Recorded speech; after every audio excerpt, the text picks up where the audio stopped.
లేఖనాల్లో అనేక మాటలు మనం చూస్తాం, ప్రభువా నీ ఆజ్ఞల యందు ఆనందించేవాడు ధన్యుడు అని కీర్తన గ్రంథంలో మనం చూస్తాం కదా. దేవుని మాటల యందు ఆనందించేవాడు నిజంగా ధన్యుడు.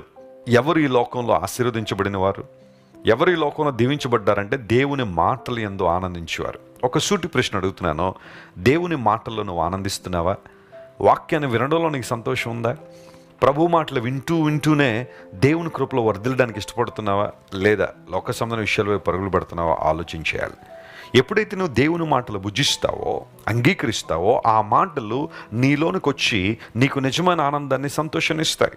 ఈ ఆనందం తరిగిపోని ఆనందం, ఈ ఆనందం చెదిరిపోని ఆనందం, ఈ సంతోషం ఏ ఒక్కరూ దొంగిలించలేని ఆనందం. అపోస్తలుడైన పౌలు ఫిలిప్పీ సంఘానికి రాస్తూ అదే అంటాడు, ప్రభువులో ఆనందించండి, మరలా చెబుతాను ఆనందించండి.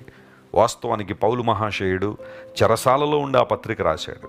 చెరసాలలో బంధించబడ్డాడు, కానీ అతని హృదయం బంధించబడలేదు. అతని కాళ్లను, చేతులను, దేహాన్ని బంధించగలిగారు, కానీ అతని మనస్సును బంధించలేకపోయారు. ప్రభువులో ఆనందించడం నేర్చుకున్నాడు. ఈ లోక సంబంధం అనుభవాలు ఇవ్వలేని శాశ్వత ఆనందం, శాశ్వత సంతోషం ప్రభువులో ఉందని గుర్తించి ఆయన మాటలకు చోటిచ్చినప్పుడు గొప్ప ఆనందాన్ని మనం అనుభవిస్తాం. ఈ వాగ్దానాన్ని రోజంతా క్లెయిమ్ చేయండి. నీ దేవుడు సైన్యములకు అధిపతియగు దేవుడు. ఏ సమయంలోనైనా, ఏ పరిస్థితుల్లోనైనా చాలిన దేవుడు ఆయన. అద్భుతాలు చేయగలిగినవాడు కనుక ఆయన వైపు నీ దృష్టి నిలపగలిగితే ఖచ్చితంగా మహోన్నతమైన కార్యాలను నువ్వు చూస్తావు.